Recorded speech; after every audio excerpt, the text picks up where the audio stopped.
The road to healing is going to be a long one. Stay the course. You will make it someday. Just remember that you've made it this far, and it's just a bit farther now. Let's finish this. I'm on your side. Disco Elysium is a game where you can wake up after a 3-day bender, discover that you're a detective, discover that you've lost your gun, discover that you've lost your badge, and then immediately have an argument with your own brain about whether or not you should lick a necktie. And somehow, that's not even the weirdest thing that happens. When I first started playing Disco Elysium, I had absolutely no idea what I was getting myself into. I knew it was an RPG. I knew you played as a detective. I'd heard people say it had incredible writing.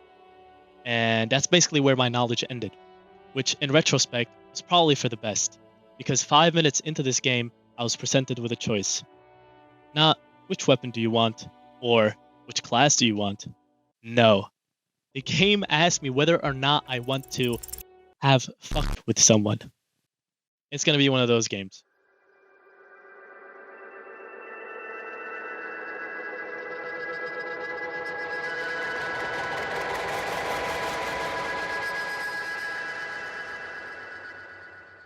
The most brilliant thing Disco Elysium does is make your character creation basically a personality crisis. Instead of simply picking strong guy, magic guy, or sneaky guy, you have these bizarre internal skills that are constantly arguing with you. Logic, empathy, drama, whoever the fuck this guy is, Half-Light, Inland Empire, Shivers. Shivers. What the fuck is Shivers? Apparently it's the entire city of Revachol whispering into my ear. And the best part is that these skills aren't just numbers sitting in a menu. Your brain is basically a dysfunctional group chat. And unfortunately, I listened to all of them.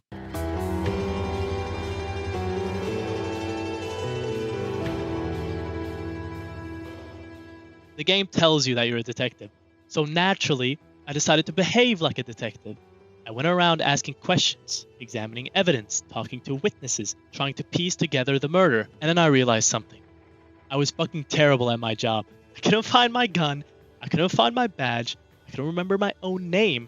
I had no idea where the fuck I was. And apparently, I destroyed my entire relationship with my colleagues before the game even started. This isn't a detective story. This is a workplace intervention. And then, Kim Kitsuragi, the single most patient man in the history of law enforcement. Because imagine being assigned to work with this guy. Your partner walks into a crime scene. He's wearing a ridiculous jacket, he's forgotten his name, he's talking to a corpse, and he's arguing with a fucking chair. And he tells you, "Don't worry, Kim, I've got this." This man has seen some shit. And somehow, I'm still the worst thing that's ever happened to him. Right. This is where Disco Elysium completely loses me. Because you can have a completely normal conversation. You're talking to someone about a murder. Everything is serious. The atmosphere is depressing. The music is just incredible. And then suddenly, the game gives you an option like... He's so sure about that. God, you're sweating. Your knee is jerking. You're about to cry, aren't you? And that's the thing. Disco Elysium understands something that a lot of games don't. Failure is funny. Usually when you fail a skill check in an RPG, you go, "Oh no," and then you reload it. Disco Elysium goes, "You failed, and now we're going to make this the funniest thing you've ever fucking seen." Every time I see a red skill check, I know I'm about to make a terrible decision. Because technically, I could save scum, but I don't want to. Because I want to see what happens. And this game rewards that. You can fail so spectacularly that the failure becomes a part of your story. You don't feel like you're controlling some perfect RPG protagonist. You feel like you're controlling a man experiencing the consequences of his own actions in real time. Which brings us to the greatest character in the game. No, me. Because the game slowly turns into an incredibly uncomfortable examination of yourself. You make choices, you say things, you believe things, you embarrass yourself, you hurt people, you help people, and eventually you start realizing the game isn't asking what kind of detective are you. Instead, it's asking what kind of person you are. And that is where the game goes from funny to genuinely profound.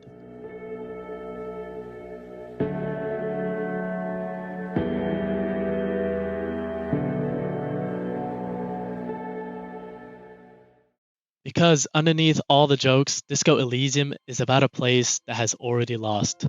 Revachol feels like a city that is haunted by its own history. Every single building, every person, every political argument, every broken street, everything feels like it's carrying the weight of something that happened before you arrived. And you're walking around this place thinking you're investigating a murder, but eventually you realize that the murder is almost the least interesting thing happening here. And then there's the politics. Disco Elysium doesn't just give you a dialogue option that says, I'm a communist. No, it lets you become the most politically deranged person you've ever met. You know what? I've thought about it. I've decided I am now a communist.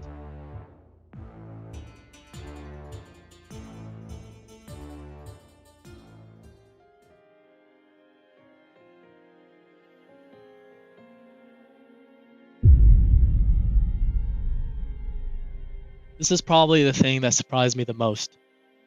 Because I went into Disco Elysium expecting funny dialogue. I didn't expect it to hit me emotionally. Harry isn't just funny because he's a disaster.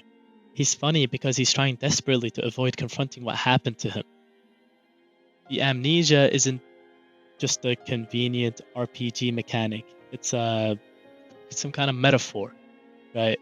He doesn't remember who he was, and that means for a little while he gets to decide who he's going to be.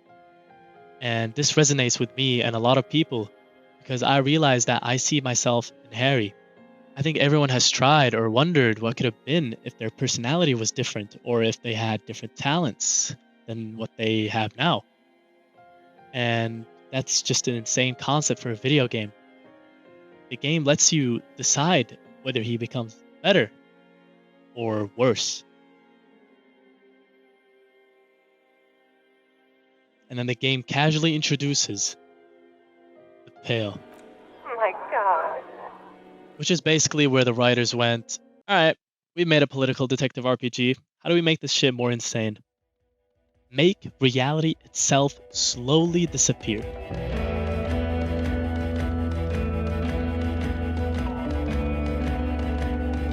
There are certain moments in Disco Elysium where I genuinely had to stop. Not because I was bored, but because I was sitting there just thinking. The game constantly shifts between absurd comedy, political satire, philosophy, depression, murder mystery, and complete fucking nonsense.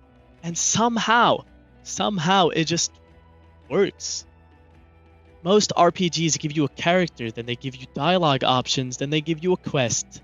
Disco Elysium only gives you your own brain. Your skills argue with you, your emotions influence you, your beliefs change you, your failures become memories, and your choices slowly construct the person you're playing. That's why I don't think Disco Elysium is really about solving a murder.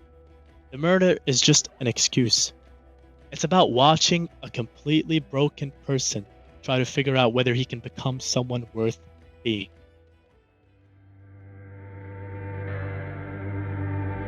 I started Disco Elysium because I wanted to play some weird detective RPG. I had no idea the game was going to be like this, to be honest, when I first played the game. Which is why it was so difficult for me hopping into the game, because I hadn't seen any videos about it, I hadn't seen anything, I haven't even heard of the game.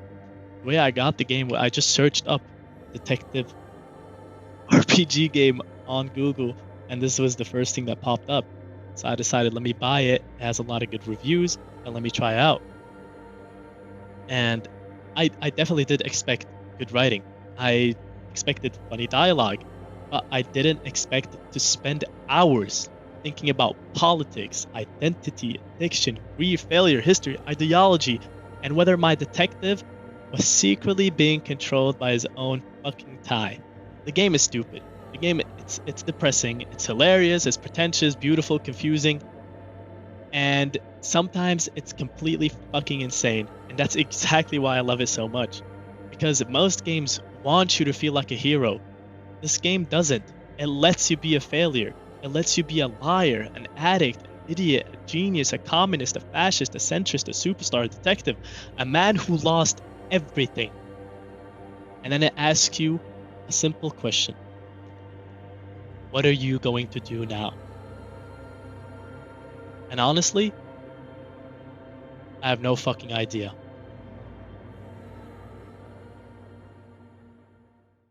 But I think I'll just ask him.